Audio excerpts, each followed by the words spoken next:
পুঁই শাক হয়েছিল, তো পুঁই শাকটা নিয়ে এসেছি। এই পুঁই শাকটা কুমড়ো আলু দিয়ে রান্না করবো। অন্যদিন করলে একটু মসুরির ডাল দিই, আজকে আর মসুরির ডাল দেবো না। আজকে আমি একটু তেলের ওপর 5 ফোড়ন, শুকনো লঙ্কা, আর এরপর এটা ভাজা হয়ে যাবে, তখন কই কচু এসব দেওয়া হবে। তো মায়ের কাছে আজকে আমি শিখে নিই রান্নাটা, পরে তো আপনাদেরকে অবশ্যই জানাবো।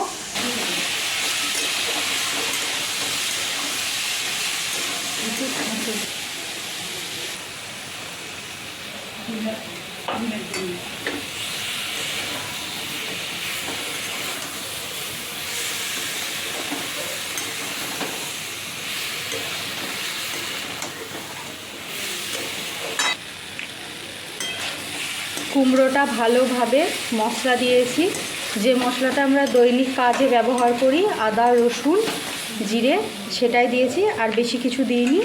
এখন আমার ভালোভাবে মশলাটা ভাজা হয়ে গেছে। এবার আমি কেটে রাখা পুঁই শাকগুলো দিয়ে দিলাম।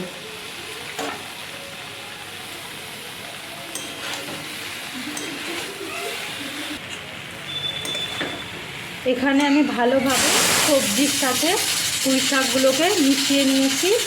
এখন আমি এখানে পরিমাণ মতন চিনি দিয়ে দেব, সামান্য পরিমাণ দিয়ে দেব, ব্যাস। আমার খুব সুন্দর ভালোভাবে নাড়াচাড়া হয়ে গেছে।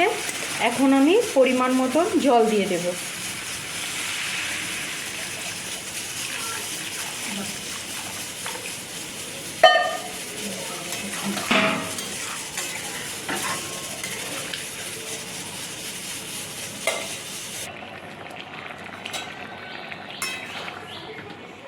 সবজিটা আমার প্রায় অনেকটা রান্না হয়ে গেছে, আর একটু সিদ্ধ হবে গামাখা করে, তারপর নামিয়ে দেব।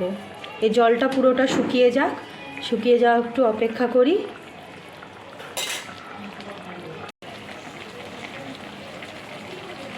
রান্নাটা আমার একদম রেডি হয়ে গেছে। এবার আমি আস্তে করে নামিয়ে নেব। কুমড়ো তো যদি গলে যায়, তার জন্য আস্তে করে নামিয়ে নেব। আমার ভিডিওটা কেমন লাগলো আমাকে অবশ্যই কমেন্টে জানাবেন। ভালো লাগলে একটা লাইক করে দেবেন। আর যারা আমার চ্যানেলটিকে এখনও সাবস্ক্রাইব করেননি, তারা আমার চ্যানেলটাকে তাড়াতাড়ি সাবস্ক্রাইব করে দেবেন। দেখা হবে পরের একটা ভিডিওতে। ততক্ষণে সবাই খুব ভালো থাকবেন। বাই।